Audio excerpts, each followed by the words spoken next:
Welcome to the Monday night edition of The People Show on intellectualradio.com, iHeartRadio, Facebook, YouTube, and Instagram. I'm Mark Wallace, your host and facilitator.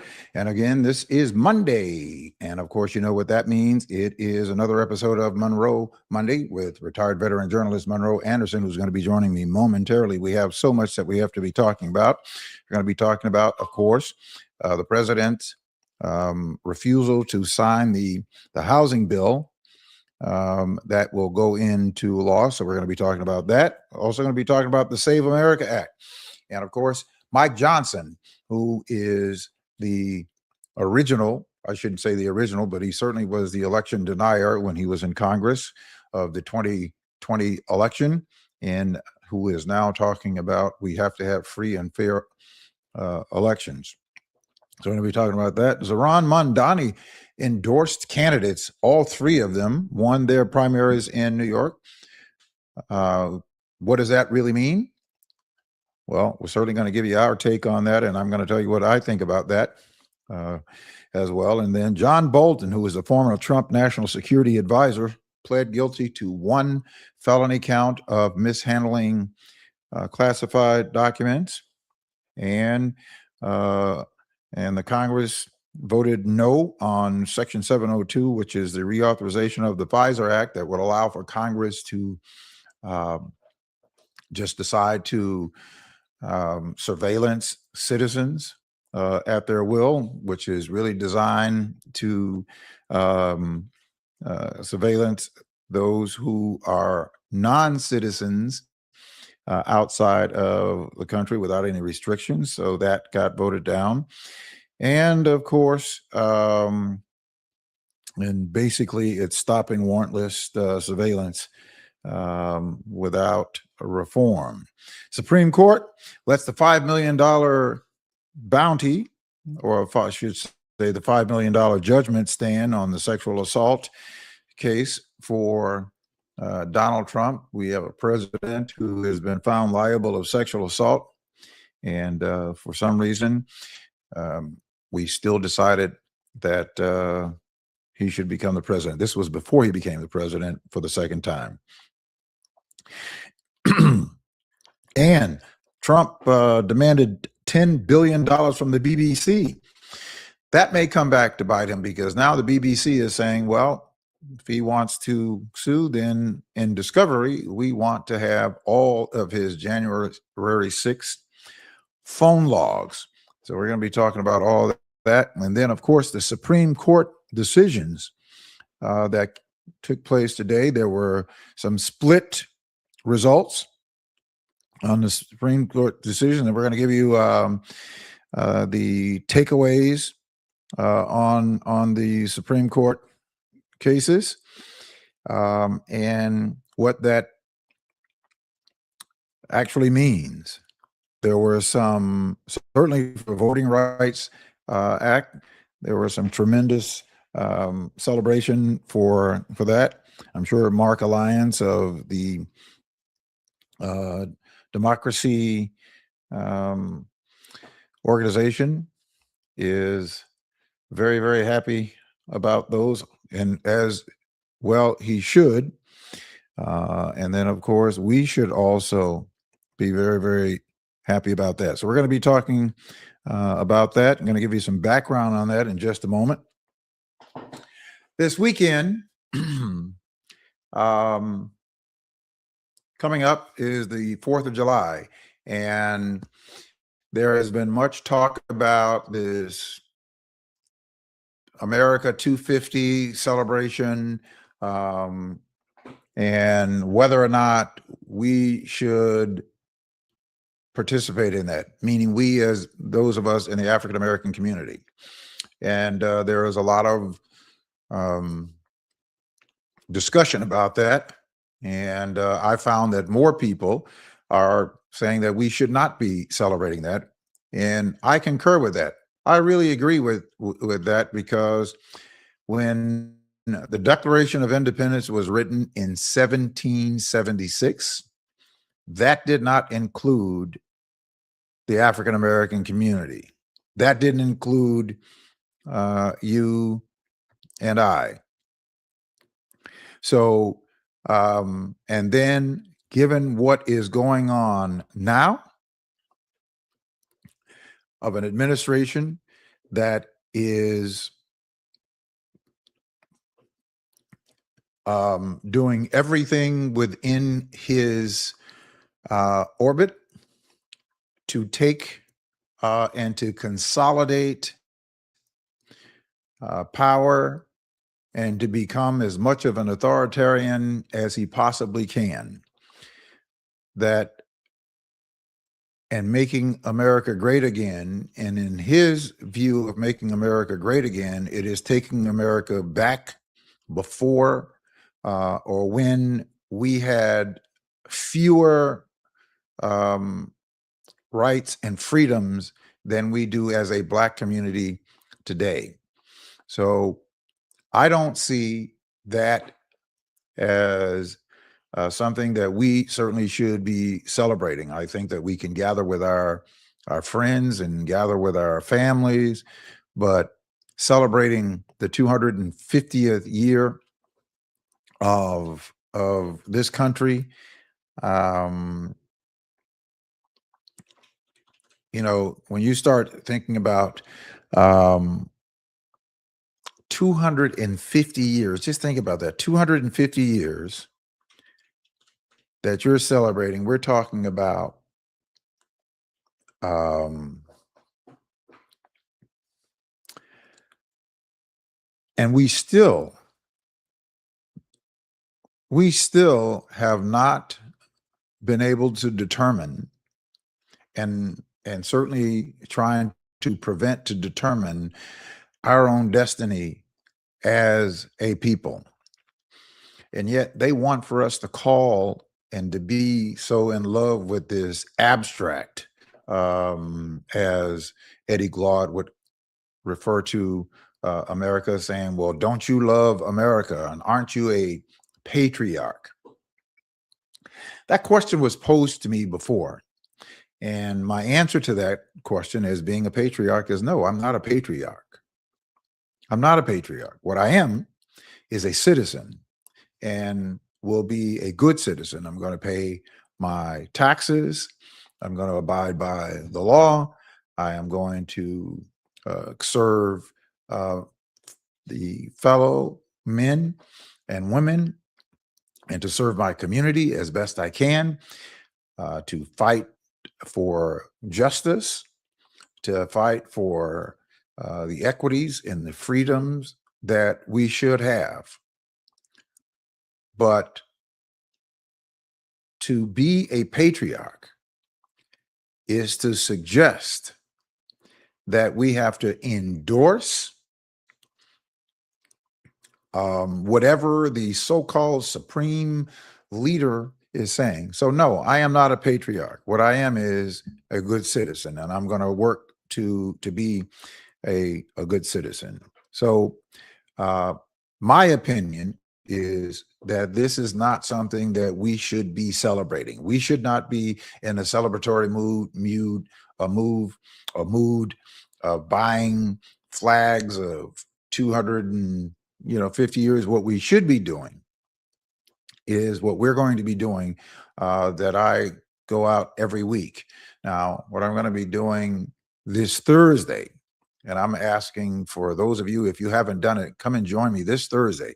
So on Thursday of this week, normally it's on Friday, but because the 4th of July is on Saturday, and then of course Friday is the recognized holiday, federal holiday for the workforce.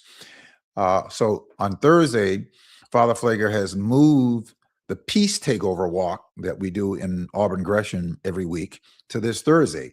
And on Thursday, they are going to be passing out to all of us. They're going to have over 400 of the red, black, and green flags. That is our recognized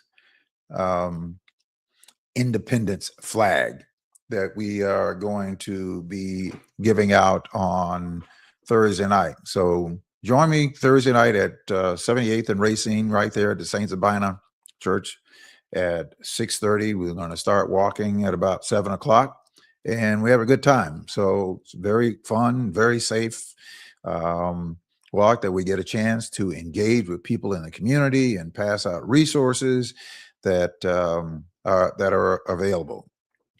So 7 o'clock on this Thursday. So join us. So that's my take on what I think about the celebration of the 250 celebration. But Monroe and I are going to be talking about that and the Trump 250 celebration and how wonderful that is going. So today, the Supreme Court handed President Donald Trump a significant win by allowing him to remove leaders once independent federal agencies at will, toppling a 1935 precedent in the process that could reorder the way that government functions. At the same time, the court made it harder for this or future presidents to remove members of the Federal Reserve, blocking the Trump administration for now from ending the tenure of Fed Governor Lisa Cook over a contested allegation of mortgage fraud. The decision, where the latest development in the series of controversies that erupted during the first months of the Trump's second term, he sought to fire critics within the government despite federal laws that protected them by requiring a president to show cause, such as malfeasance, before removing them from government. Meanwhile, the court dealt Trump a personal defeat, letting stand the verdict against him for sexual abusing and defaming former magazine columnist E. Jean Carroll. By declining to hear Trump's appeal, the court paved the way for Carroll to collect the $5 million in damages plus interest. And in a separate ruling, the justices also allowed states to collect and count mail-in ballots that arrive after the election day, a decision that comes as Trump lobbies Congress to limit mail voting and pass voter ID law. That and a whole lot of other conversations that we're going to be talking about now. So make sure that you join in with us. I want to ask you to go to our YouTube page at The People's Show with Mark J. Wallace and register there. Absolutely free. Well, I ask you to like and share with your other members so that we can increase our viewing audience. Something happened with one of our Facebook pages that is restricting us from doing live on Facebook. I think that's a whole another discussion that we could have on the algorithms of Facebook. So on one of my pages, there are those who might not be able to see us because they are restricting us from going live on that page. We do have multiple pages. So hopefully some of the others will find us on YouTube or on one of our other pages. Going to bring to the platform Monroe Anderson for our Monroe Monday. Monroe, welcome. How you doing? I'm doing okay. Hot, but okay. Oh, you hot? Yeah, my Nest thermostat isn't working for some reason, so my air conditioner is not on. But I'll survive. Okay. Well, yeah. You'll survive. Yeah. Well, you know, there's an old saying in the church that that if you don't like how hot it is now, it's just a preview of what it will be like if you don't get right.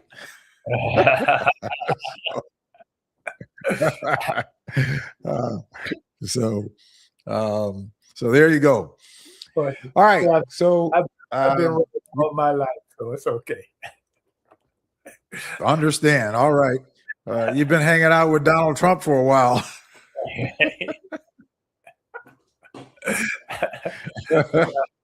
I don't make enough money. Or either you've been watching him too much. Right. I don't make enough money to hang out with the Donald. I'm no Mark Wallace.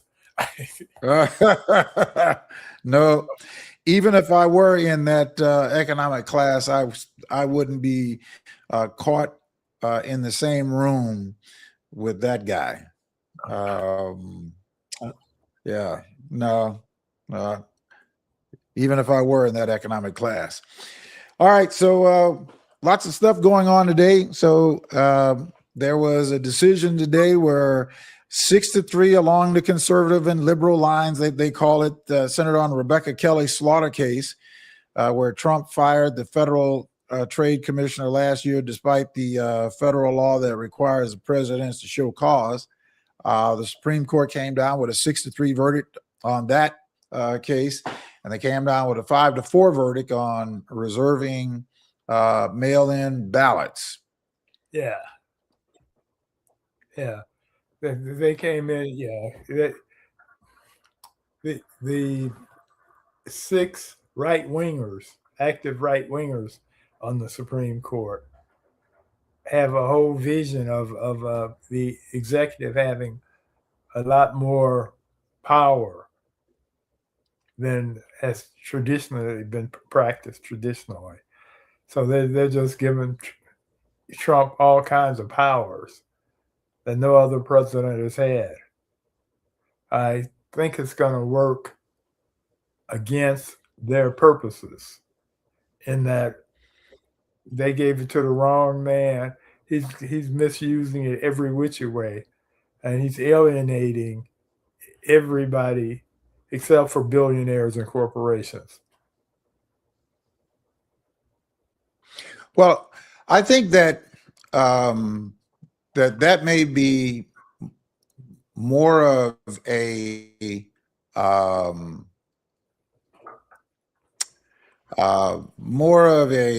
sort of a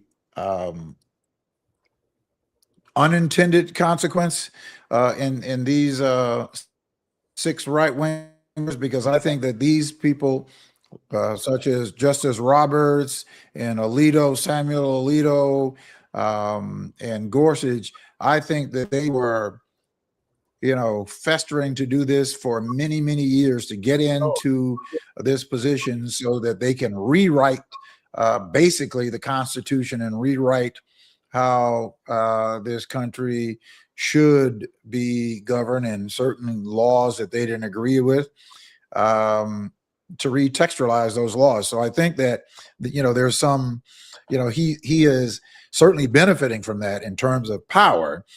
But I think more so than that, I am of the belief that this is what they would have done with any conservative administration. But certainly he is the poster child for what it is that they want to do. Right. Yeah, of course. No, this is what the right wing has been planning for decades. I mean, this is not, but Trump happened to be the right man coming along at the right time, if that's your perspective. Personally, I think of it as the wrong man coming along at the wrong time. But anyway, all sorts of terrible things are happening right now. The country is being, as we would like to see it, it's being dismantled.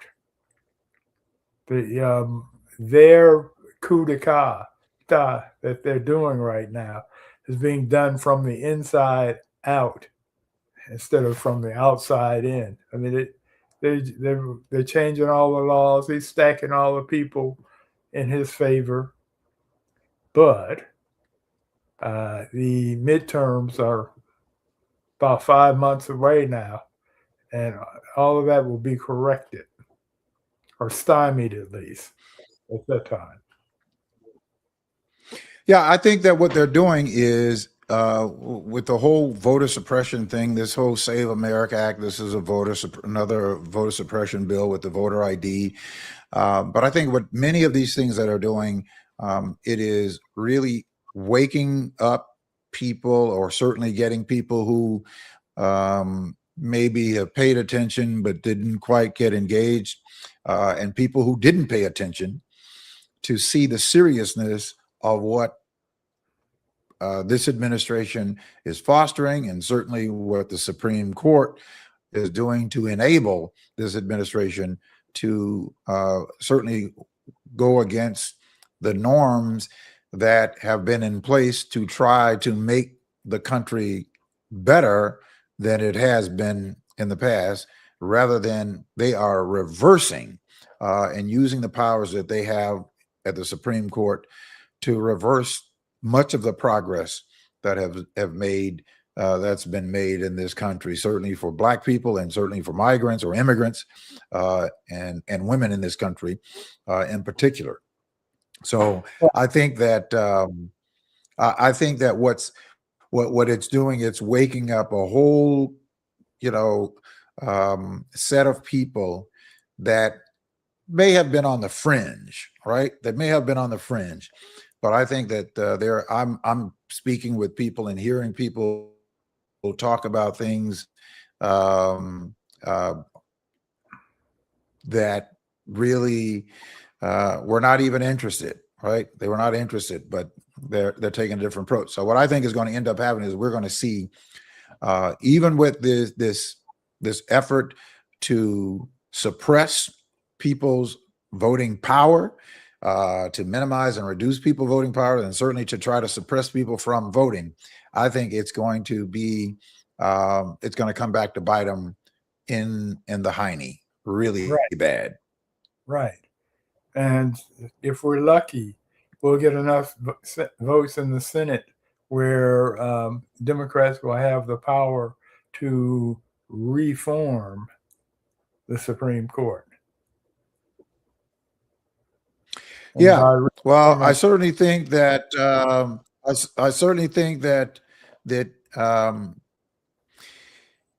well, I would hope that the Democratic majority will certainly reform, or certainly to neutralize what the Supreme Court or that right wing of the Supreme Court is actually trying to do, or doing, I should say. Right. Oh no. What will need to be done is in the reform is to have term limits on the justices, and secondly, they're going to have to add a couple of more justices to switch the vote, and if they get enough senators, they'll be able to do it. So we'll see. Well, I don't know that they can do that without the president. I don't know that they can expand the court without the president. I don't think the Democrats are going to have that kind of. They're not going to get. We certainly may win for 2 more years. Trump's only going to be president for 2 more years. He is term limited. No, I understand that. Yeah. No, I understand that, but they're not going to be able to do that, in these next 2 years. I think what they certainly need to do is certainly to focus on dealing with some of these egregious grifting that's going on. They have to deal with that, but they've got to deal with trying to bring about some economic solutions for the American people, because that's what the American people is looking for. They're looking for some relief and certainly some policies that's going to make them feel better about the economy. So the Democrats, they have a real heavy load. Yeah, no, that's the affordability that Trump is just ignoring, right? Because he's living the life of a billionaire, of course. So he doesn't have to worry about what people who live paycheck to paycheck have to worry about, or less than paycheck to paycheck. And with a lot of white people and Hispanics who thought that he was just going to make life miserable for Black and brown people, they're finding out that we're all in this together, and they're not liking it at all. I mean, the price of gasoline is killing these folks living in the suburbs who have to commute into the cities to their jobs. The tariffs are hurting the farmers. I mean, people who supported Trump are getting smacked down. In the meantime, his energy is going to his legacy projects. You know, the Arch de Triomphe, the ballroom, the fancy ballroom.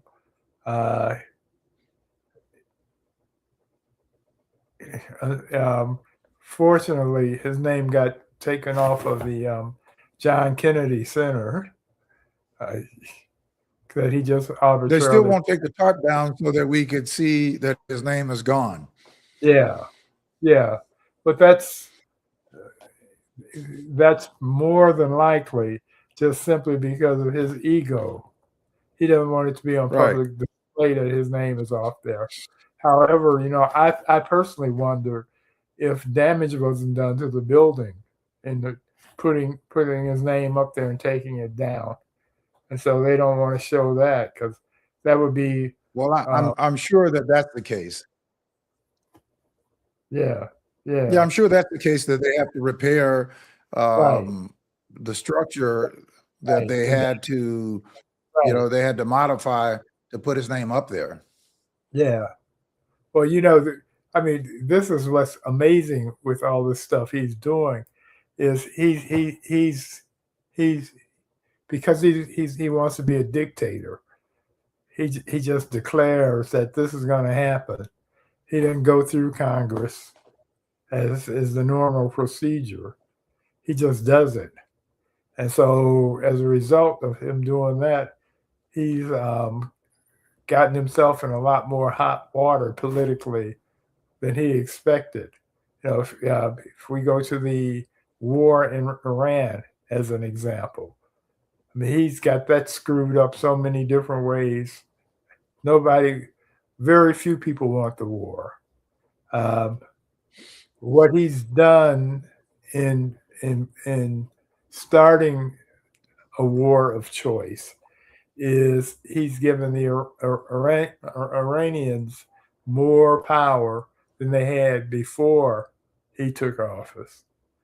They now have the Strait of Hormuz as their nuclear bomb because they can impact world economy anytime they want to just by closing it off. And it never occurred to them to do it, or they couldn't have done it easily if we had blown up half of the country and killed off their main leaders. And so it's just that's a problem that I don't see an easy solution to that he's created.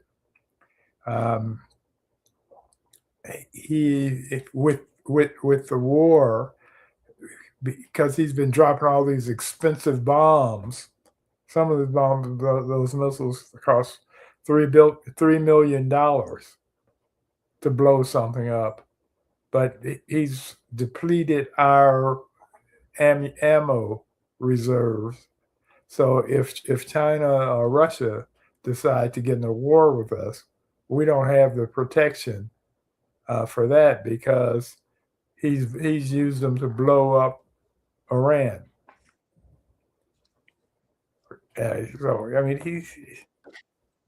he's an idiot, and he won't listen to anybody. What he's done is he's surrounded himself with all these X-men, yes men, and so they're telling him what he wants to hear. They want that. What's this? I guess it's from the Wiz. Don't nobody bring me no bad news.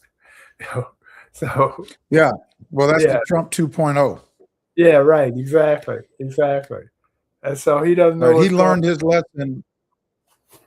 He learned his lesson from his first administration when we had some safeguards in place, Right. or some guardrails in place, meaning that there were career service people in place that had the courage and the responsibility to say to the president that what you are doing or what you would like to do can't be done because it's illegal, that we can't do that. Right. And he vowed not to have that in place this second time if he were elected, and that's what he's done.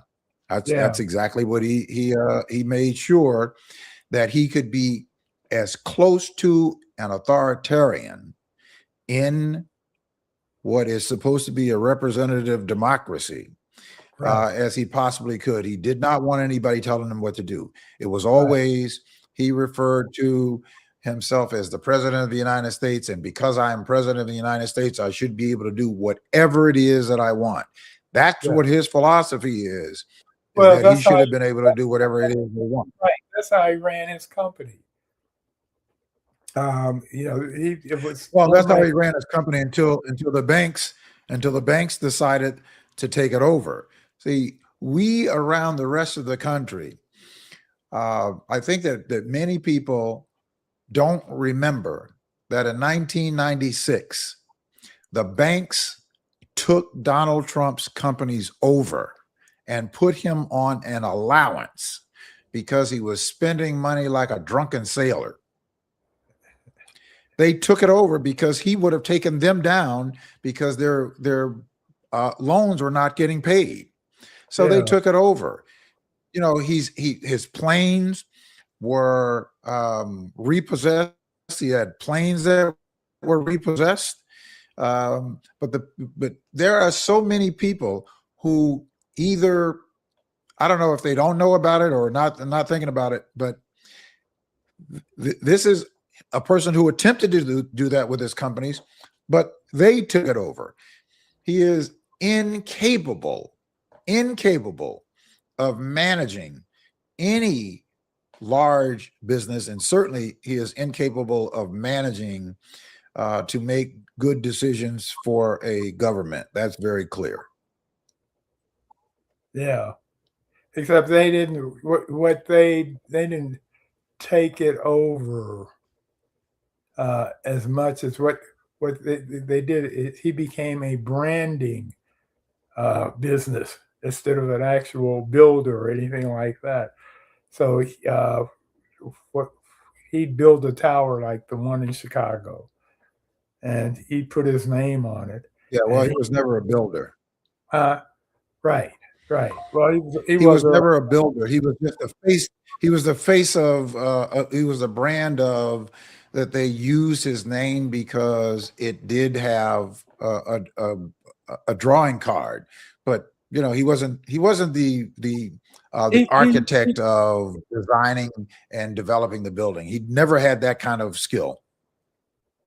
yeah, no, well, he hired people for that. But the thing is, early on, he put Trump Tower on Fifth Avenue, and that's how he got his name as Right. a builder. And then he took that on from there. But anyway, he didn't. There have been studies that because his father was rich, and his father gave him something like $50 million, and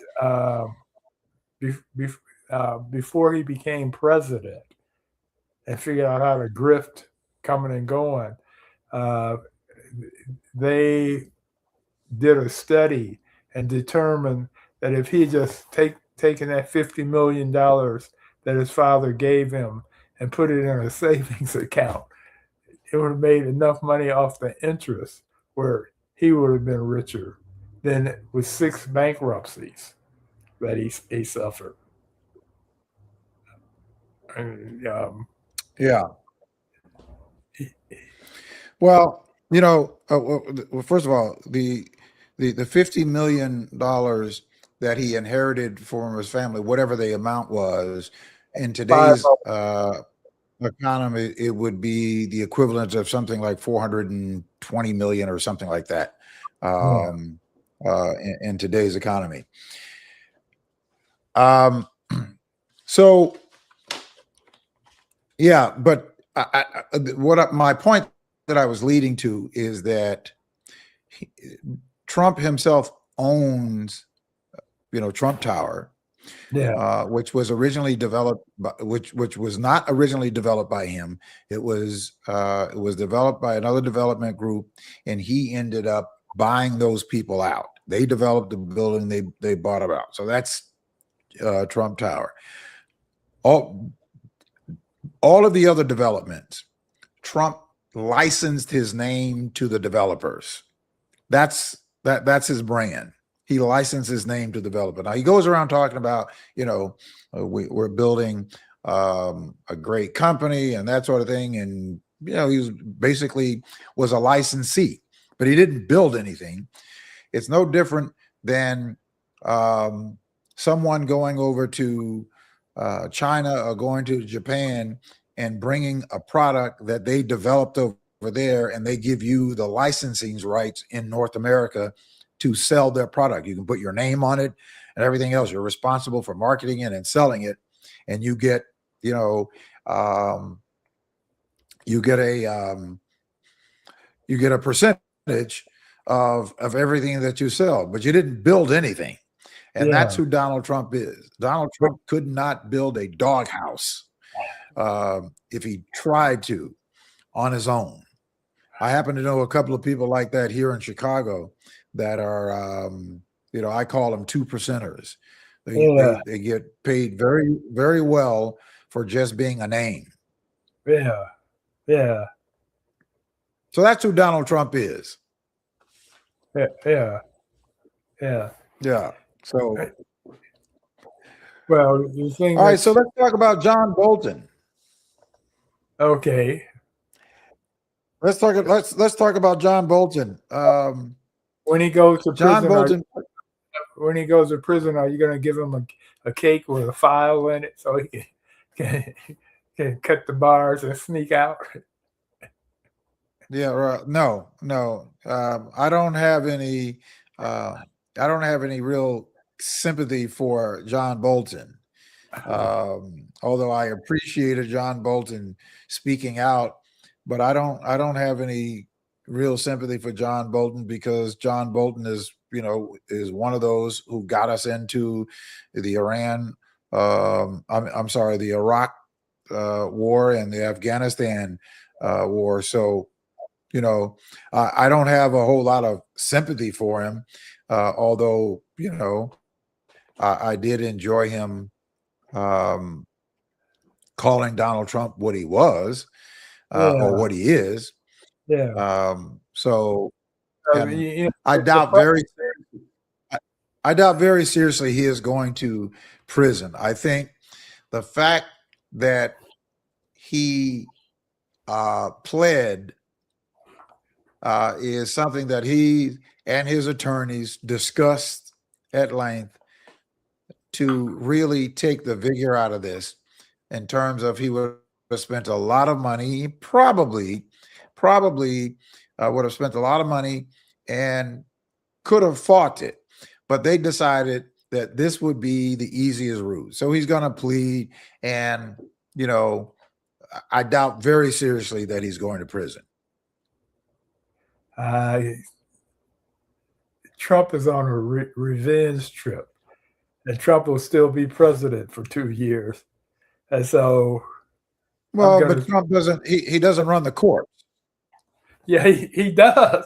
Well, not the right. No, well, some of the court. No, he doesn't. He doesn't run the court. The judge makes that determination. Right. No, there's some judges who are as sympathetic to Trump as our Republican congressman, and so it's going to be the luck of the draw on that. Yeah. So we'll see. They indicted him. He pleaded guilty, and so he's trying not to go to court. But we'll see how then because Trump is really pissed off at him. So we'll see. I mean, and that's how Trump is rolling. Well, listen, I think that Trump is salivating in his victory that the man pled guilty.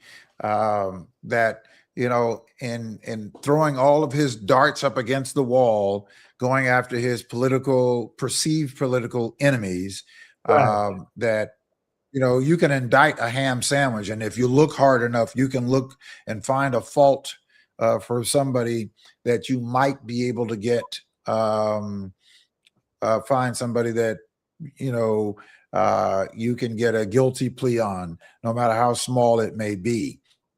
So I think for Donald Trump, he sees this as a victory.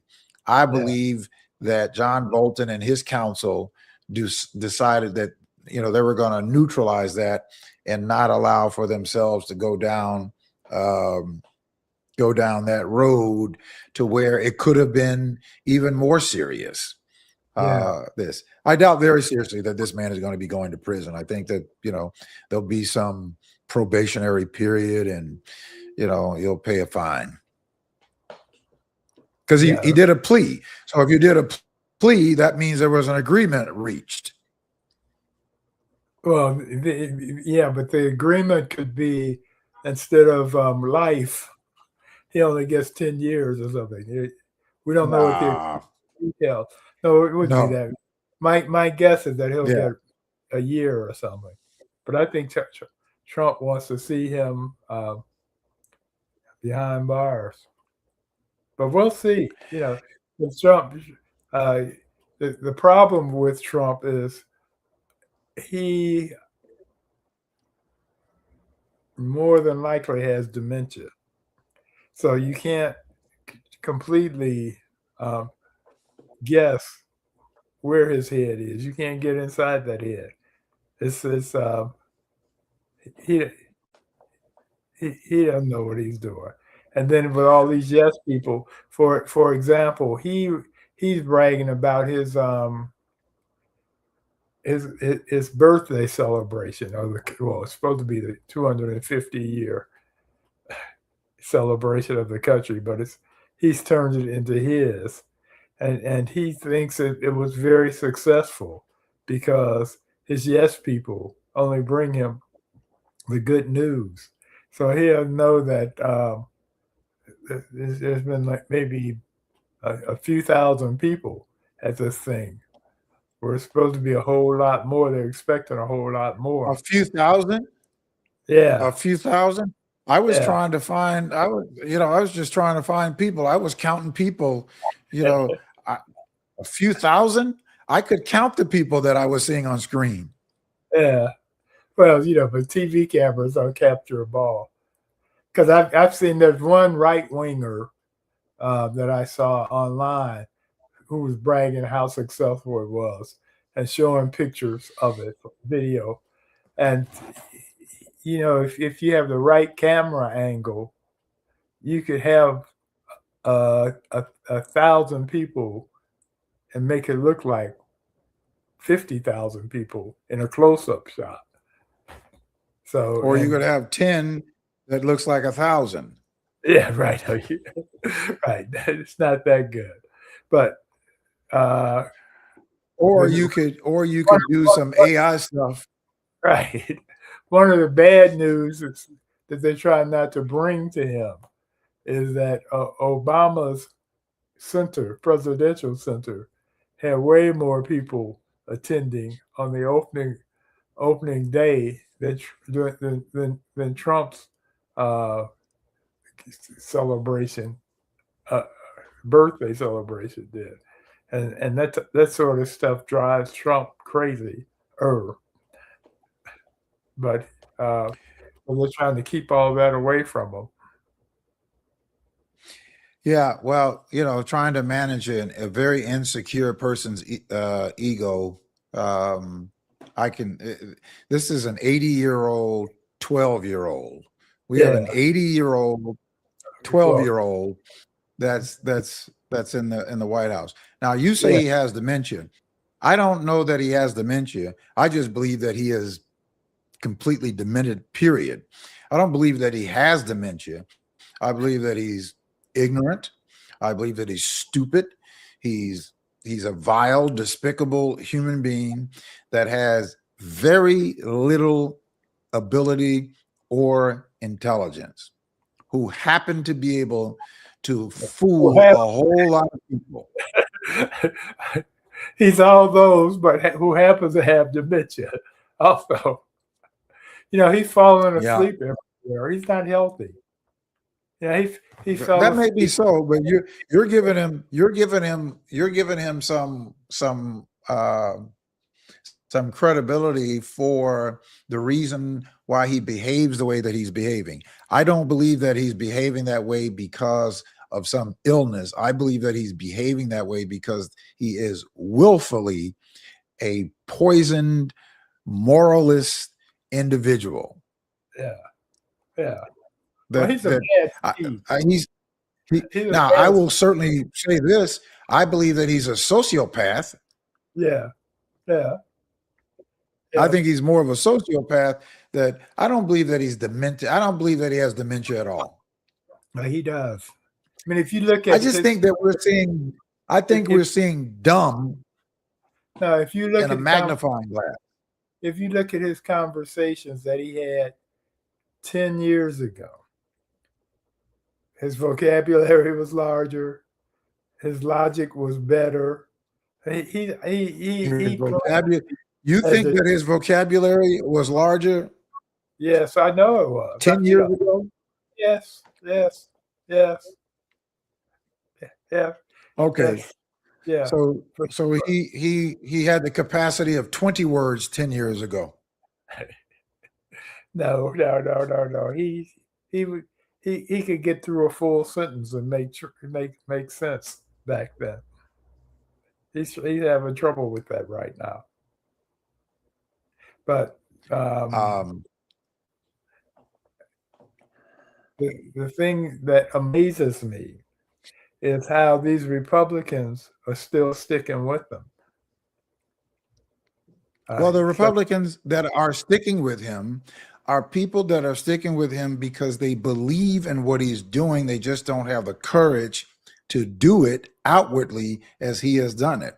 That's why they're sticking with him. They're not sticking with him for any other reason, but because they believe in it. They believe in what he is doing. No. I'm talking about the politicians in Washington. They don't believe in what he's doing. Those are the people that I'm talking about. Yeah, those are the people that I'm talking about. They don't believe. Well, some of them believe in what he's doing, but a lot of them are just scared.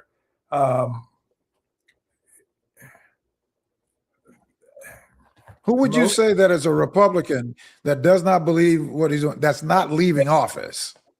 Mike Johnson. Just as an example. Mike Johnson believes it. This was the poster boy for the election denier. He represented him on his election denial. Yeah, right. Because so how can you say that he doesn't believe this? Huh? He doesn't believe it. How could you say that he doesn't believe it? He doesn't believe it. Mike Johnson became head of the House Speaker. He became a speaker. Remember, they had to take 15 votes to pick somebody. Right. But Trump put him in. He told him, "This is who I want." And so the reason why he chose him is because he represented Donald Trump on the original election denial. He was his lawyer. He represented him. So I'm trying to figure out how it is that you're saying that he doesn't believe this. He absolutely embodies it 100%. Yeah, you're mixing him up with somebody else, but no, I'm not. A lot of these guys in Congress talk badly about him off camera, behind his back. Yeah, not Mike Johnson. Huh? Not Mike Johnson. Mike Johnson needs his job. He's Speaker of the House. There's no way he would have been Speaker of the House without Trump's backing. And if he says, Trump says tomorrow, this guy is horrible, he'll be out of that job. You know, he's made several journeys to Florida to kiss the ring. Well, but that's no surprise. He's been with Trump ever since Trump lost the election. He's been there with him. He was the original election denier. Mike Johnson behavior is no surprise whatsoever. Well, yeah, no, because Trump has whipped all those guys into place. I mean, you take Cassidy, for example, from Louisiana, a doctor, a real doctor, MD. He voted to put Kennedy in the FDA, and he knew that Kennedy was a crack, but he backed it. And then what happens later, recently, is Trump backed his opponent for Congress, and he lost. Trump's guy lost, and he was upset about it, and he was criticizing Trump. He held a press conference and criticized Trump, but then he got a visit from one of Trump's people, and he voted for the bill that Trump wanted and contradicted what he had said in his press conference. So those guys are scared. Right. If you go against Trump, this is like the mafia, basically. If you go against Trump, you get death threats. Well, there's no question about what Trump wants is that he wants loyalty. He's made no secret about that. Right. He said that loyalty right. is most important. He said that from the very outset. I don't know why people are surprised by that. But that's what was important to him. It was not important to him that you were a defender of the Constitution. It was not important to him that you were protecting our democratic norms. None of that was important to him. What was important to him is that you were loyal to him. That's it. Yeah, I mean, that's how he rules, but that loyalty is because of the power he's had among his followers, the MAGA people, the voters. And now they're beginning, some of them beginning to become alienated because of the war and because of his terrorists and because the economy, he promised that on day one, he's going to get inflation under control. And now he's saying that all that stuff is insignificant. The housing bill that Democrat and he loves inflation. Yeah, right, exactly, because they voted this housing bill that would have produced more housing, produced at a cheaper price. They were supposed to have this earlier this week or last week. They were supposed to have a signing of it, and he called the signing off because he wants his his shakedown bill, so that he can cut the vote, the influence the votes in the midterms The in Save November. America Act. Yeah, yeah, yeah. It's it's mafia tactics that he's using, Right. and they're going to do. And Right. so he's making And a everybody demand. has to prove citizenship. Right. Right. Well, So, it's and the Save America Act is basically something. It's a voter suppression bill. That's really what it is. But in the voter suppression bill is saying that you have to prove citizenship. Either you have to get a passport. Look, I don't have a passport, so about 50% of Americans don't have a passport. Women who have changed their last name, you right, can't to their married name. Yeah, you can't vote by mail. Right. So, but that bill is not going anywhere. Well, this is what he thinks it is. This is what he's holding hostage. This is why we didn't get the housing bill, which would have been good. Right. For Well, everyone. this is a guy who he will sign the housing bill. And you know why he'll sign the housing bill? He'll sign the housing bill is because they are going to let him know that if you don't sign the housing bill, it's going into law in 10 days. Right. It's going to go into law in 10 days. Even if he vetoes it, they have the votes to override his veto. He is not going to let that happen. Right. He's already snatched a victory out of the hands of the Republicans that they could use for the election. Yeah, this is part of dementia that because this is just nuts. What he did. This is just dumb. This is just dumb. I don't believe that this is dementia. You're giving him a pass. I'm not giving him a pass. I'm just saying. I'm doing a realistic evaluation of it. I mean, he does a lot of dumb stuff. He is stupid, but this is too dumb. This is mind is not working right. Dumb. What you're seeing, Monroe, is you're seeing who he has always been, and it is revealed. He just happened to be in the most widely recognized position in the world, that there's a magnifying glass on him, and he decided that he wants to try and show how brilliant he is, but he's showing how brilliantly stupid he is.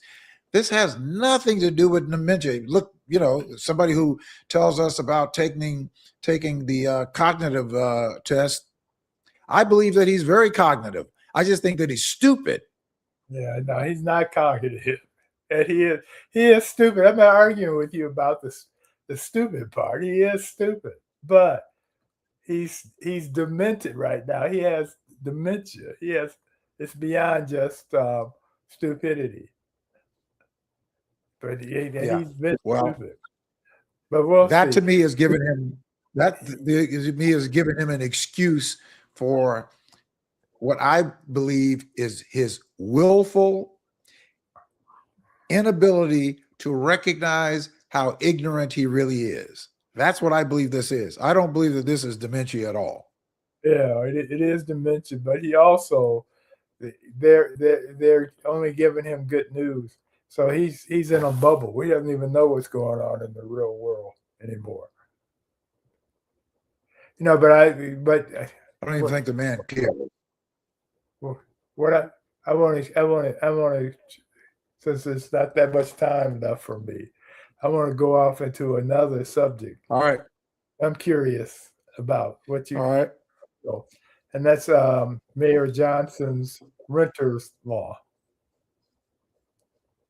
You know about that, right? Where his renters law is it's in renting buildings, where he's just he's just signed something where for small, for example, one of the things, I mean, that he's trying to get through, one of the things is that for a landlord like you're going to be paying, you have to register that you're a landlord and with the number of units you have, and you're going to have to pay X amount of dollars per rental unit every year. For a small, since I only have one rental unit, it would cost me $60 a year for. But for the Well, I'm not even familiar of the ordinance, so okay, yeah, I thought you'd know about it. It happened today, but yeah. you've been Well, I was so focused on all of the other stuff that I had yeah, not you know, delved yeah, into it. And I will dive into it. yeah, right, because the renters love the idea, and the property owners, the people who are doing the renting, are not happy with it at all. Well, if are you saying that they're proposing to tax landlords uh $50 or $60 a unit? The small guy, $60 a unit. People like I don't for people like you, I think it's going to be a whole lot more. Uh, Yeah, well, um, because that, if that is true, and of course I would have to look it up. I'm going to look it up myself now. But if yeah, that passes, any alder person who votes in favor of that should lose their seat in this next election that's coming up in 2027, including the mayor. I mean, the mayor has made this terrible decision to put his fingerprint all over this parking meter deal, which he should have stayed away from, or he should have said to the company that if you don't want the parking meter deal, you've made your money back and you've made a whole ton of money, just give it back. But we're not going to be your quasi de facto brokers so that you could go make another $2 billion. Then on top of that, the mayor puts in an offer to buy the contract at $800 million more than the private equity firm offered, even yeah, though they withdrew it. yeah, So this I got to look up. yeah. Okay, look it up. So you're saying the mayor is proposing that landlords pay a fee for each It's apartment rental unit well, that's they own? part. That's just part of it. Yeah, that's not the thrust of it. The thrust of it is that landlords cannot raise. You can't kick anybody out of your property, and except for very difficult rules. I mean, it's protecting renters. This is what it does. It protects renters. Um,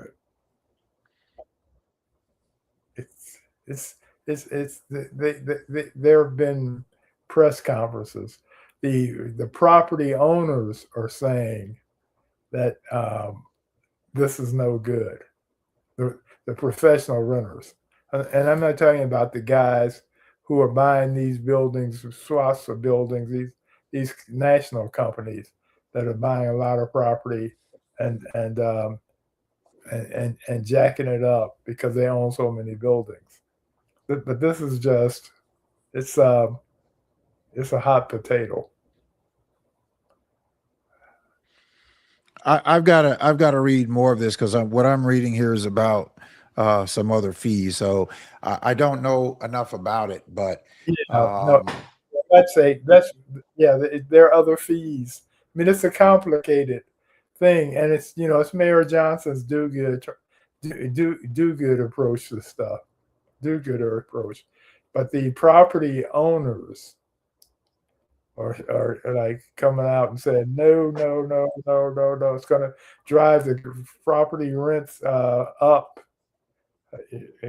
they're against it, and the community groups that have pushed this forward are going, well, it's a good thing because it's going to control rents in Chicago. And you evil landlords aren't going to just willy nilly be able to raise the rent when you want to make more money. Okay. It's the most absurd thing that he's doing, and he's sure to lose the election.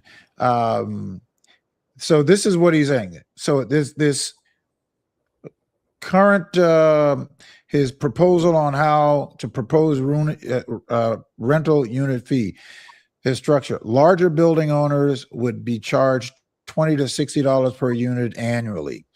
Revenue projections expected to generate $20 million.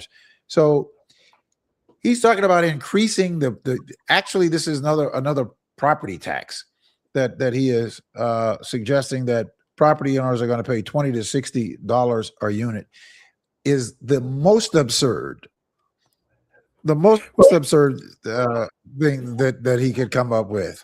I mean, whoever is advising him on this are obviously people who do not own property, who do not understand management of property, and who does not understand what it costs.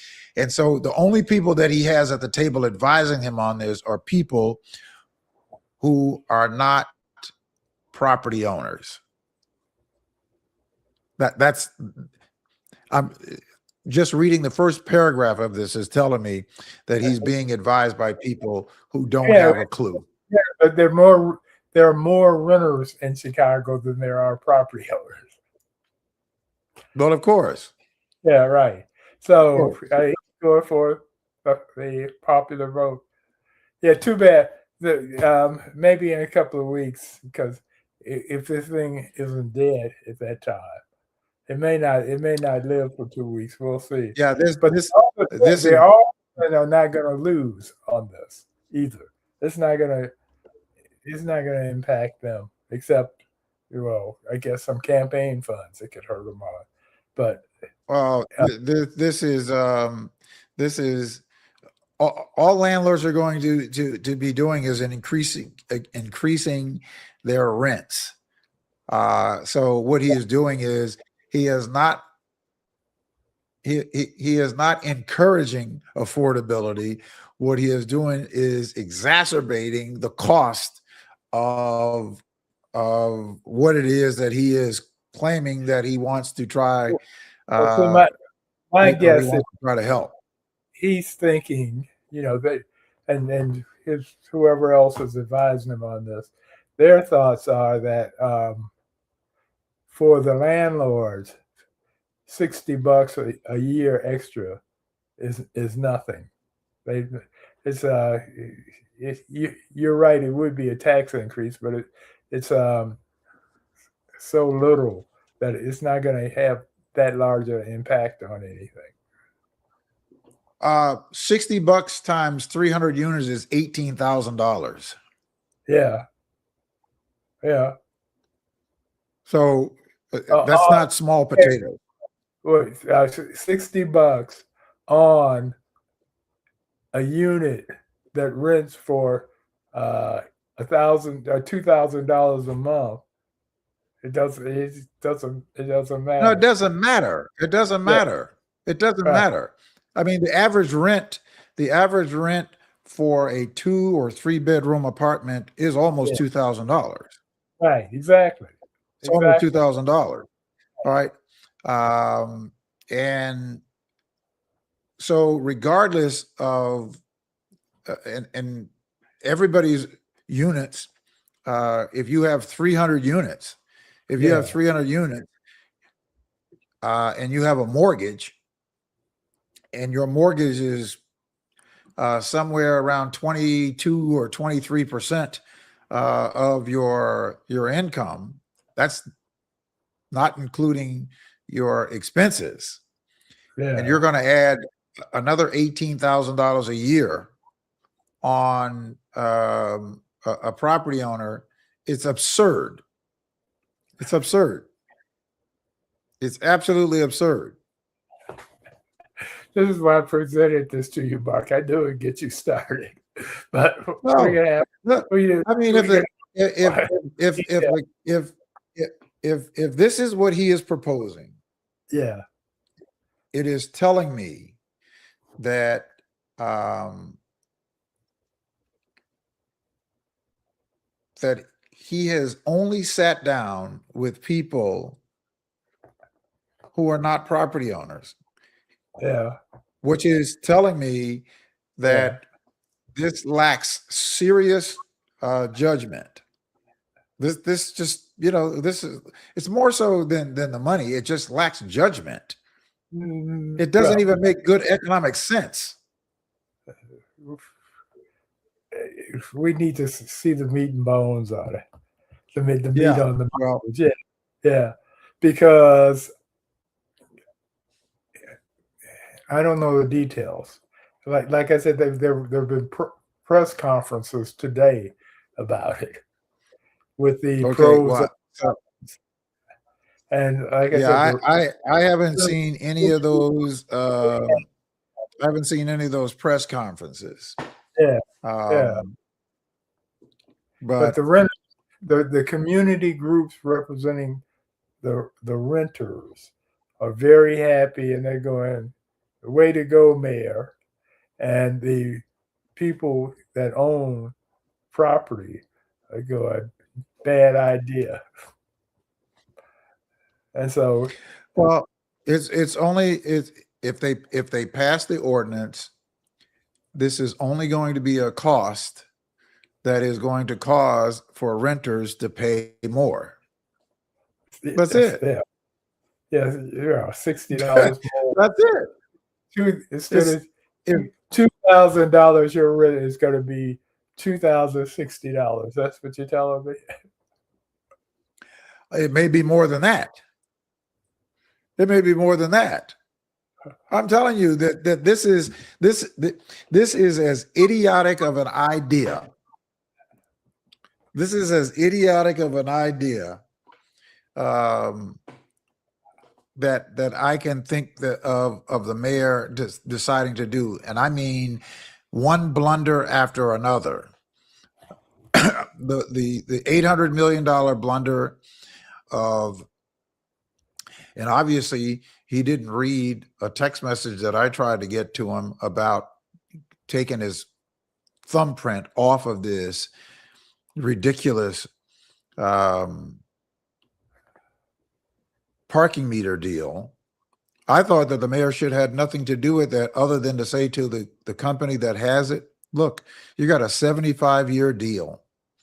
You bought an asset that was worth 10 or $11 billion at the time that you bought it for 10 cents on the dollar. Yeah, right. And you got your money back in 12 years. And you Yeah, still have 63 years on the contract. We are yeah, not going to be your de facto brokers for you to go out and sell it for another couple $1 million to somebody so you can make more money on it. You keep the contract and you manage the contract and make your money there. If you don't want to do it, then you give the contract back. You haven't lost anything. Give it back. You got all your money back plus whatever money that you made. that's not the way capitalists think. You know it. It's they think, Oh, okay, I'm not thinking about a capitalist. I'm thinking about a governing agency. The mayor is not a capitalist. The mayor is he is responsible for governing. yeah, but I mean, So but I don't care about, capitalism has gone without a conscience, right? right, There's no controls to it right, in the country.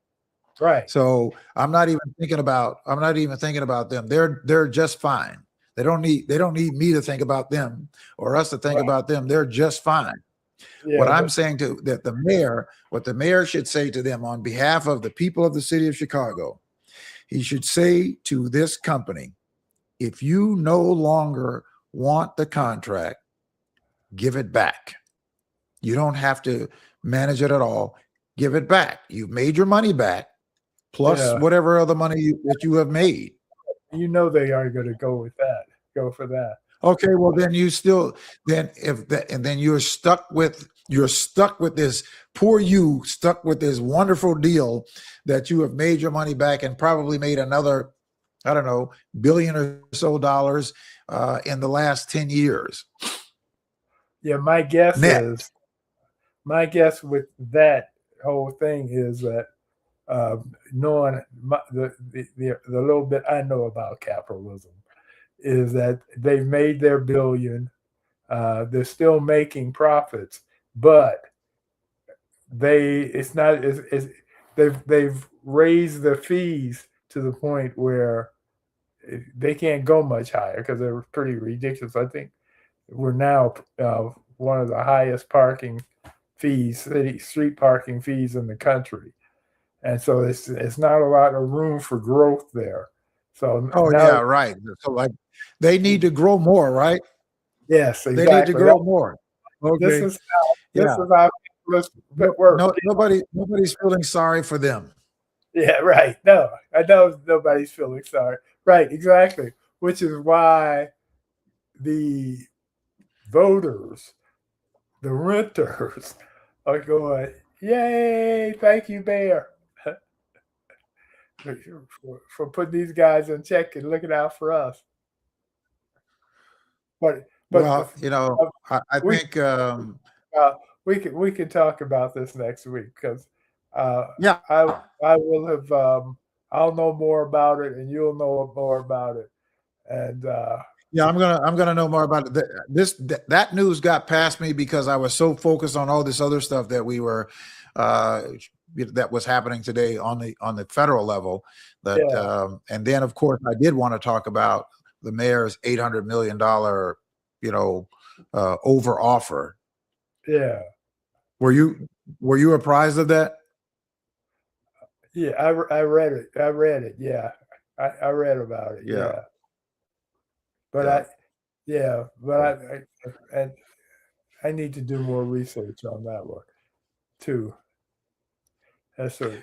You don't need to do any more research on it. The mayor, the city offered $800 million more than what the private equity firm offered to buy the parking meter deal back. Yeah. Period.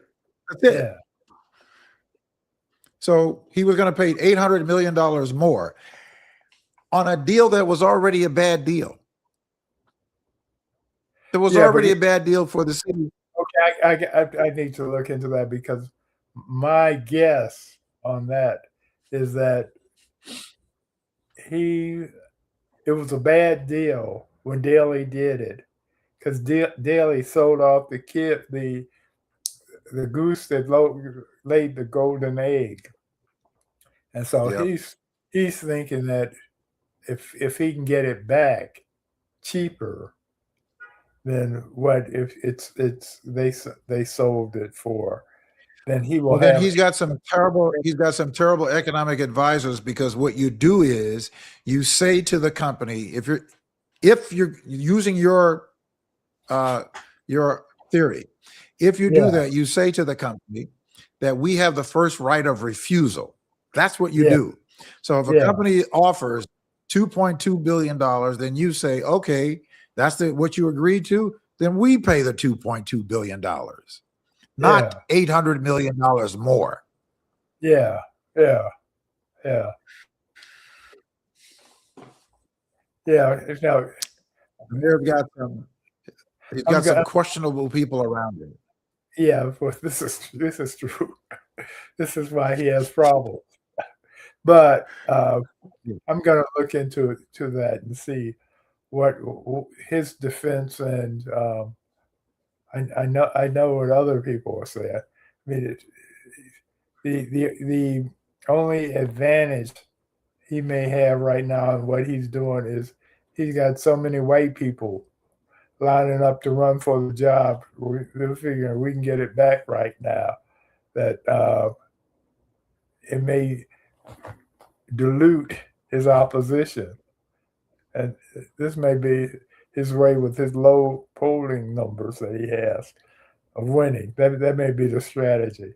But I haven't been paying attention to local politics. But I need to pay attention to this. Yeah. But Okay. anyway, Yeah. Yeah. All right. Well, yeah, you'll look further into it and see if you find out anything else, because there's an old saying that you can't make sense out of something that doesn't make sense. yeah, right. But I'm going to look into it and see if it makes sense or not. And yeah, and I Good don't luck on know. that, my friend. Yeah, so I don't know. So we'll talk about it in a couple of weeks. All right. Well, you call me back and let me know if you found out some golden calf in that strategy. Because if it was such a good strategy, why did you withdraw it? Who withdrew it? Drew it? Well, the city withdrew their offer. Oh yeah, of course. No, that wasn't a good. Yeah, right. Of course not. I'm just explaining what I think their thinking was, and this that they would have this revenue stream back. But yeah, paying $800 million is not a good solution to the problem. More than what the other firm was offering. Yeah. That Maybe they thought they were in a bidding contest. I want to look into it. It could be another screw up for the rookie. I would have to imagine that in the language of the contract, that there has to be a clause that the city has a right of first refusal, meaning that the city gets, if somebody comes and offers you $2 billion, the city, and that was the offer that you got, the city has the right to that contract. They have the right to take the contract. That's standard. It's pretty typical. Yeah. So no, I understand that. What I'm saying is that they lost the Bears, and so now there's this opportunity pops up to get the parking meters back, and this is just, I need to look at it to see, but I'm trying to think of what the thinking could possibly be. So they lost the Bears. They got a chance to get the parking meters back. This one company has offered $300 million, was it? No, the company offered $2 billion. $2 billion. The company offered $2.2 billion or something like that, and the city offered $3.2 billion, $800 million more than the offer that the private company offered. And so what I suspect, and I'm going to look into it, is that in a poker game, your opponent puts X amount of dollars in, and you put more in to try and back them out of it. So they were playing poker with it. But I'm going to look into it.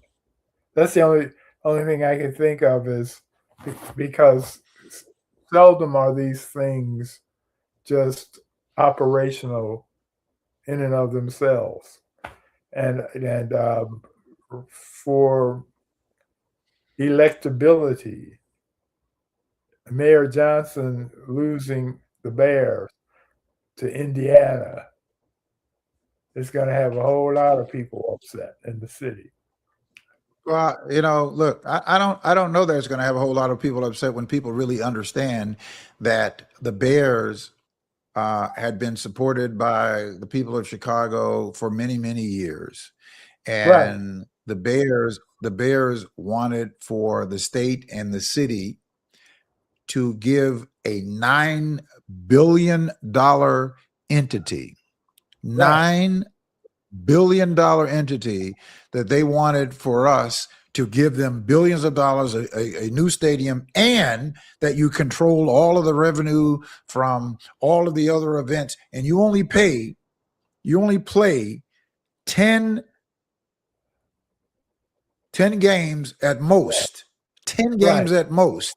Well, including if you make it to the playoffs. Right. Because your regular season is 16 games. You're going to play 8 of those here. Right. If you make it to the playoffs, then you may play another 2 games. Right. Here. Right. Right. People know that. I'm on the record. I'm on the record for saying good riddance. Mike Royko, the great Chicago columnist Mike Royko, back 30 years ago, they were the Bears was using the threat of leaving to go someplace else. And Royko says that Soldier Field is nothing but a glorified TV studio, that you play the 8 or 9 games there, the Bears do. And that's 8 or 9 times. And other than that, it didn't do anything but just sit there mainly. Since he wrote that, of course, now the Bears have some concerts there or what have you. But still, the city. But it's still not a lot. And so I'm in agreement with you about, I don't care where the Bears go, because I watch them on TV. And I have been in the skyboxes on occasion, and the skyboxes are nice, but the times I've been in there, somebody else was paying for me to be there. So it didn't bother me one way or the other. But I don't care.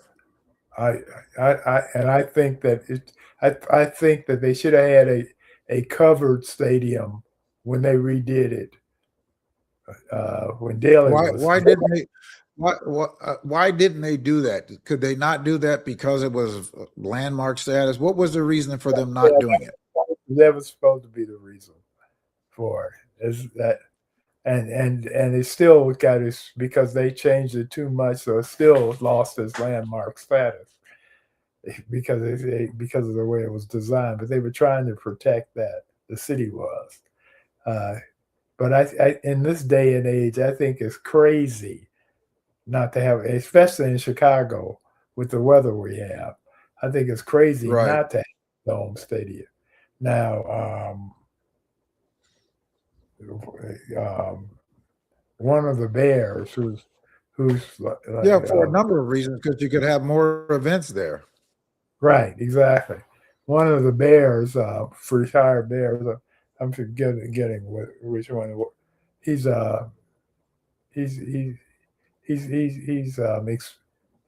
revealed his MAGA tendencies.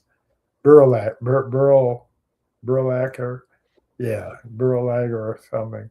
But anyway, he is of the mind that we should not have a domed stadium because the weather is what made the Chicago Bears, and other teams don't perform as well when the weather gets bad as the Bears does. And that doesn't make a lot of sense to me.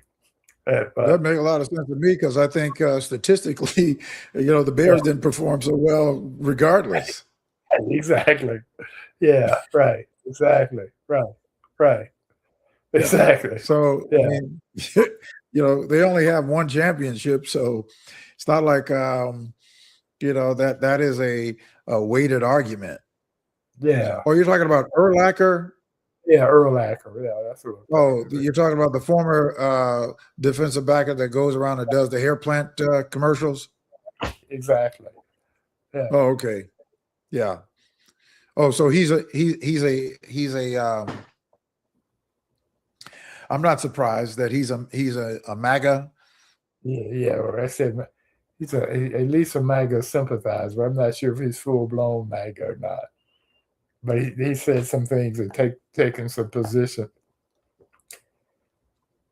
But Well, let okay, me ask you anyway, this before you go, since you stayed a little, I want to ask you this. yes, Lindsey Graham, Lindsey Graham tends to do these things to kind of save himself. right. Take a look at this clip. You And tell failed me, to stop Iran from being a nuclear threshold nation. You failed to stop Iran from having missiles that could go thousands of miles. Why should we listen to you? Is it possible they could have 60% highly enriched uranium without them cheating in the past? We know in every context of what Iran has undertaken, they've lied and cheated. The answer is no. Everything that Obama and Biden did was designed to keep it to a civilian nuclear program. There is no way in hell they can have 60% highly enriched uranium unless they cheat. So everything y'all did failed. And you want to criticize? You failed. You allowed Iran to be a threshold nuclear nation. Everything you did failed. Missiles, Diego Garcia. Did they shoot missiles at Diego Garcia, General Kane, the Iranians? Yes, sir. They shot a few. Under the protocols we had in place, were they supposed to be able to do that? Without reviewing the fine print, I believe the answer is no. No, they weren't. You failed. so this is this reminds me of him standing up after January 6th, talking about he's done. Right. Right. Now Right. he's under threat of possibly losing his seat in what is it, North Carolina? Yeah. Yeah. I think it's no. Or South Carolina. South Carolina. So I get my Carolinas and my Dakotas mixed up. yeah, I think it's South Carolina. I think Okay. So when I saw this, I said, this is January 6th stunt all over again. At first, he was like, Trump was gone too far and I'm done. Yeah. 15 minutes later, he's a Trump loyalist. Now he's about, he's under threat at possibly losing his seat. He's attacking Trump. He's attacking Hexberg. That's what he's doing. If you attack Hexeth, you attack Trump. You can't separate the two. He's trying to do that. That's what he's doing. Otherwise, you can't do it. You say, because it is Trump, but he's careful to say that, and that's because he in as much as said that everything that Obama and Biden did. So if Obama and Biden did it, then Trump and Vance did this. You can't separate the two. If you Trump, you can. Well, yeah. Well, of course. I mean, Trump's philosophy is that, if everything that I did was right, is everything that we said is right, and everything that we said that you didn't do was wrong. So that's his philosophy. Yeah. Right. That's his philosophy. You're talking about another BS artist there. So I without question. He was, he was all up in John McClain's stuff. When McClain was there, he was a maverick, sort of maverick junior, like McClain. He's all over the map, and he will continue to be there. Right. Yeah. But anyway, I need to go have some dinner. All right. So, okay. We'll see you in a couple of weeks. What are you going to do what are you going to be doing on the 4th? Oh, you didn't answer the question. Are you in favor of celebrating the America 250 celebration? I don't care. One way or the other. I don't care. I could go either way on it. Yeah, Frederick I, Douglass I had don't this. think so. I don't think Had, that's our celebration. yeah, well, it I don't think is. that's our celebration. We Yeah. weren't thought. They weren't thinking of us in 1776, Right. But we built it, and so because we built it for free, and we still I'd don't. like And we to still decide. don't have our freedoms. Well, we have more freedoms, except Trump is working overtime to take them away. But we have more Exactly. freedoms than we had, and I don't deny it. I don't yeah, deny it. yeah. But that's not a party that we should be celebrating. Well, not the way Trump is doing it, for sure. We shouldn't be doing that because it's Trump's birthday party under the guise of being the 250th. But Yeah, yeah, they're celebrating rolling the clock back. right, exactly. He and his people, yeah, for sure. Right. But the thing is, we built it; it's ours, and so I'm not anxious to let them claim that it's just theirs and we should have nothing to do with it.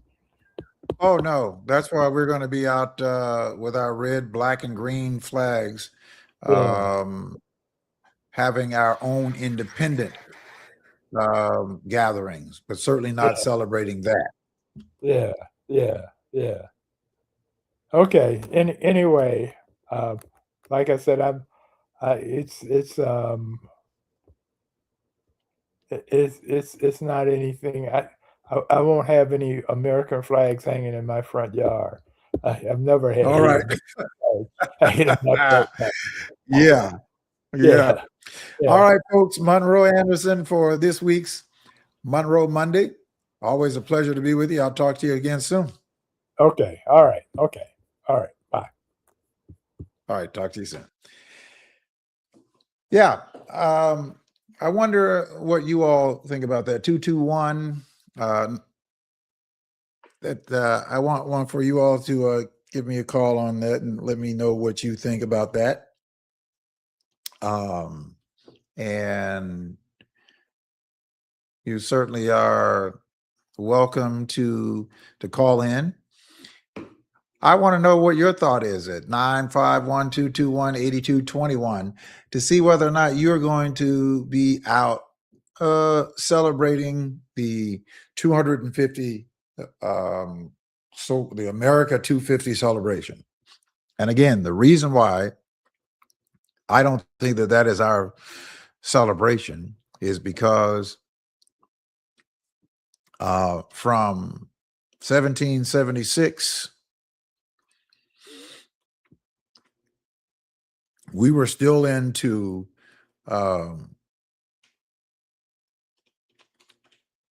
slavery when they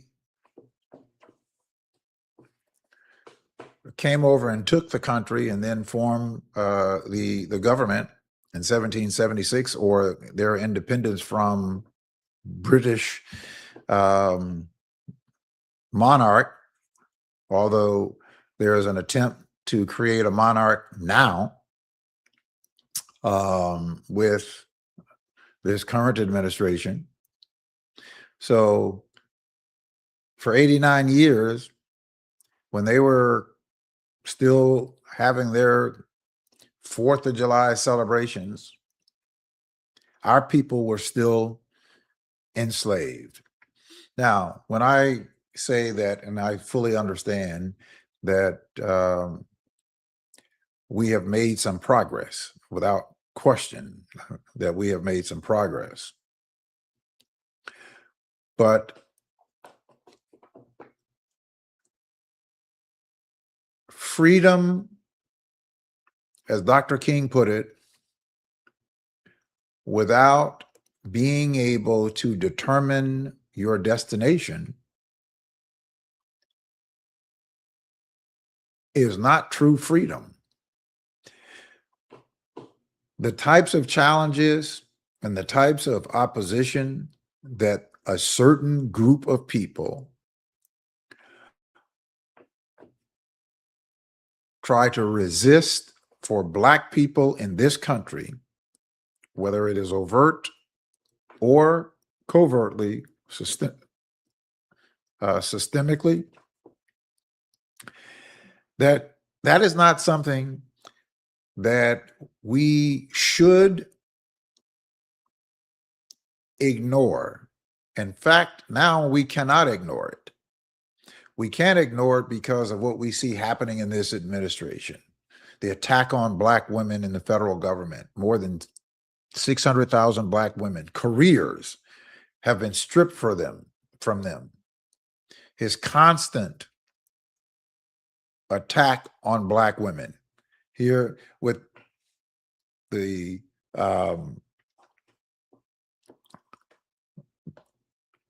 governor at the Federal Exchange, that he is attacking her and wanting to get, and not because of anything substantive, and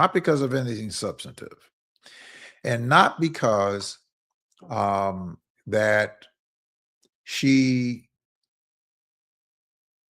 warrants being discharged or dismissed. Now it is because he's being challenged. That is his motivation for it now, that he is being challenged. And who is she to challenge Donald Trump? So all of this is about one seriously insecure, ignorant, void of any real values of decency. This is what this is, and this is what this is about, his idea that he should be able to order and determine anything as president of the United States, and that because as president of the United States, he says it, that it should be, notwithstanding the democratic norms, notwithstanding a governmental process that has been long in place before him, which is why we have a Supreme Court that is enabling him. And they're not doing it, as I said earlier, they're not enabling him because they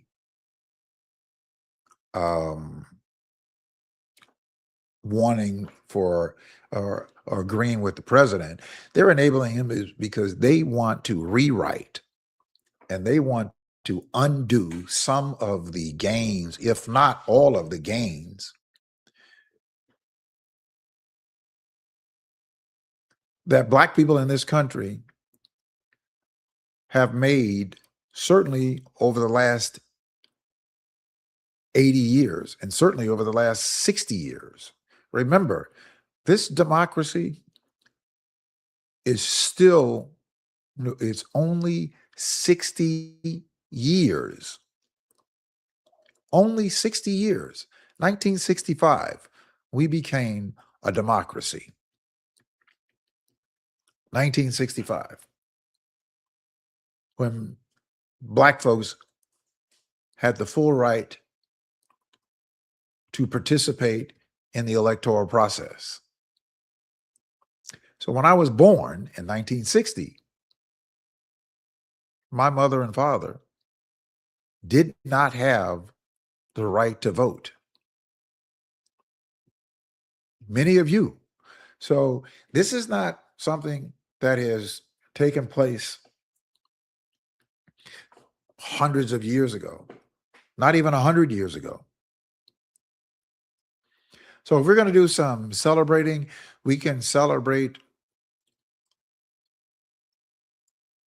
the contributions that our foreparents and grandparents and great-great-grandparents that were enslaved here, that bled and died of names of people that we don't even know, that we have the blood running through our veins of those people, and we are able to do what it is that we are doing today. But we have the responsibility to continue to push and to continue to stand on the wall defending the rights that our foreparents fought for us to have, and the rights that we have today, and those rights that they are trying feverishly to take away. So while we are enjoying progress, and I believe that we should celebrate progress, and I said this last week, we celebrate the Obama Presidential Center for a number of reasons that we celebrate. We celebrate the fact that we were able to experience, those of us who are here and some people who have gone on, we were able to celebrate and to experience a Black man being elected as president of these United States, and then someone to lead with the excellency that he led, not suggesting that everything that was done in agreement, or that we had hoped that could be more, but there were policies put into place that more people benefited from. And certainly you have this administration, along with the other Republicans that have done all that they could to try to undermine that progress that came from that administration. But that is a part of the process. Very, hard things to do, and just to show you just how fragile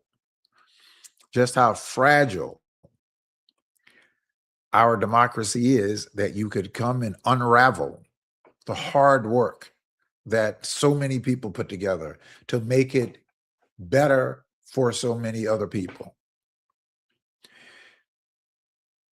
We have capitalism out of control here, capitalism without a conscience.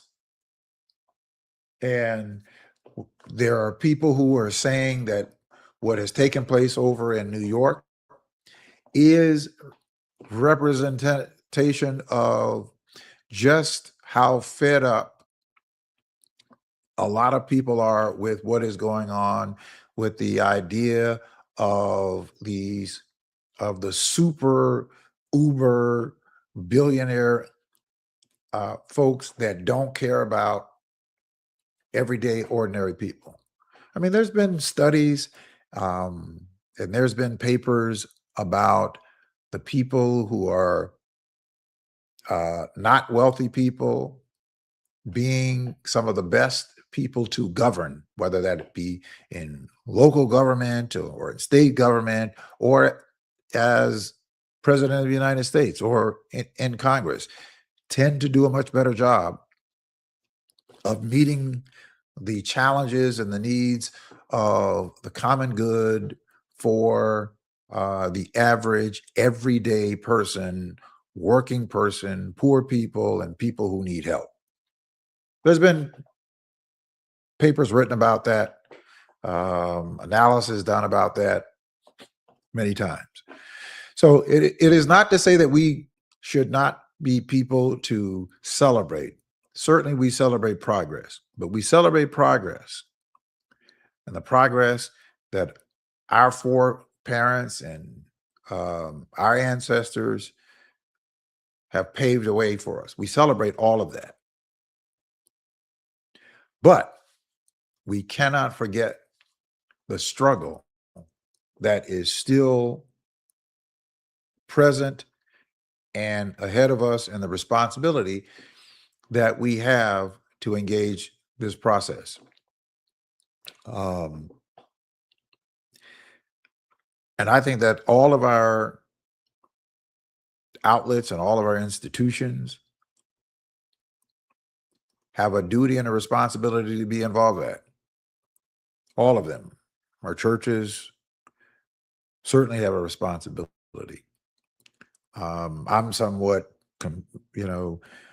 disappointed in at the level or the lack thereof of the participation of the leadership of these so-called churches. And I am a person who is a devout believer in faith commitment in Christ, and believe in those values, and certainly believe in those principles. But we have to live those principles out. And one of the things that I think that has happened in our churches, regardless of what denomination that you can think of, all of them, is that we have bastardized what being a servant of the Lord is and what God talked about. He talked more about aiding and helping the poor and the widows than he talked anything about you becoming rich and wealthy. And we bastardize prosperity in the Bible as though it is something about you getting rich. And we have conflated this idea of tithing, which was only talked about 7 times as in the New Testament, or certainly talked about 7 times in the entire Bible. And it was talked about as a tax, as an agricultural tax in the Old Testament. And we hear more about tithing in the church today as a guilt trip, and about tying it to prosperity financially, to you getting a bigger house or more cars or a bigger job or this or that or the other. And all you hear about is somebody's going to start a new business and all of that kind of stuff, which is a complete bastardization of the scriptures. And rather than what God is talking about is serving your fellow man. Serving our fellow man is serving God and being committed to the faith that we believe. So I have a serious problem with what is being represented as church today. So, but I think that our church leaders have failed and are failing in terms of that. And we have a bunch of those who I call Amaziahs, that are more interested in being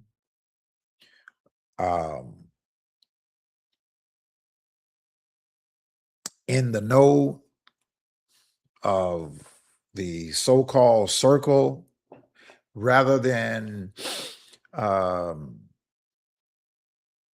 challenging the status quo, including the government when the government is not doing what the government is supposed to be doing, about making sure that people have their basic common needs. It is without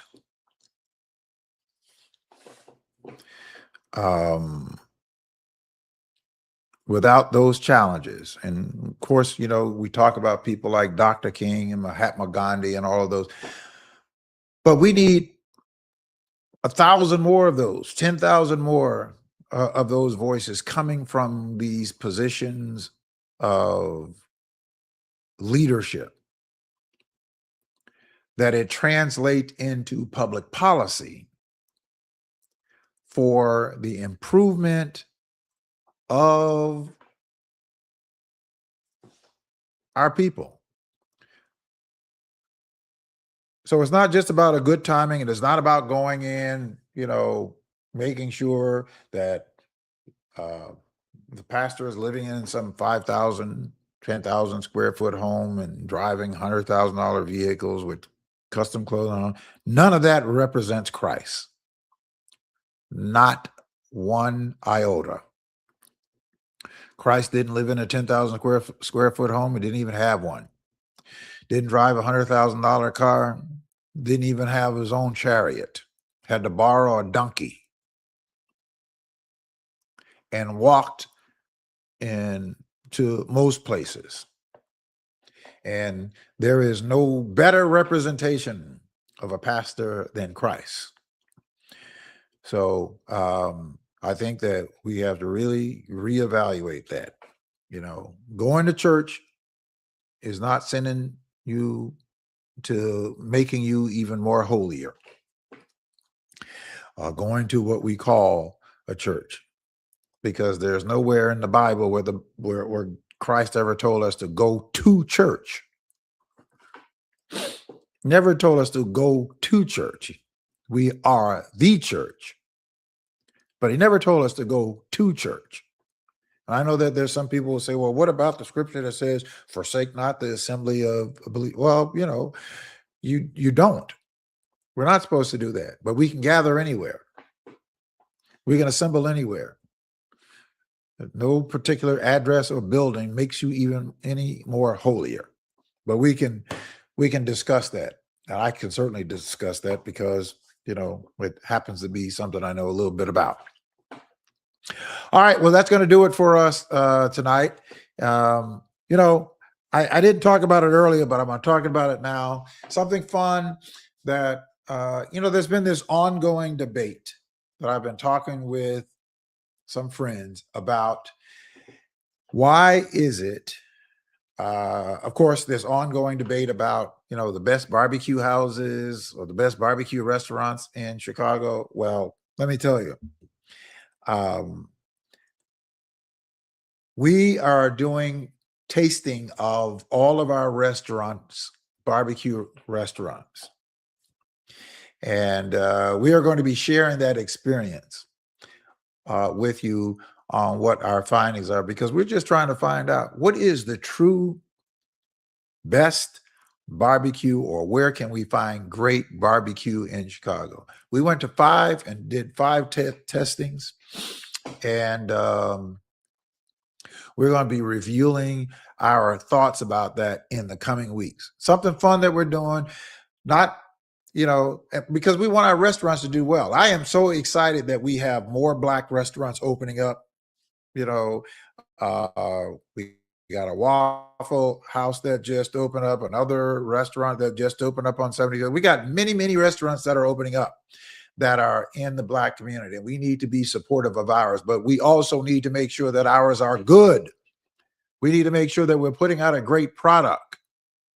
We can't just expect for people to just show up, or just because you got lines out the door that you assume that you got a great product. But if you go online and look at some of the reviews that of some of our restaurants, it is saying that we need to polish up what we are serving and how we are going about doing it. We want our restaurants to be successful. We want our Black businesses to be successful. And one of the businesses that I want for us to take back in our communities is I want to see more and more Black nail salons. We have given all of our business predominantly has gone to the Asian community. I know an Asian woman who has 22 nail salons in the Black community. Could you imagine opening 20 businesses in the Asian community? It would never happen. Black businesses. It will never happen.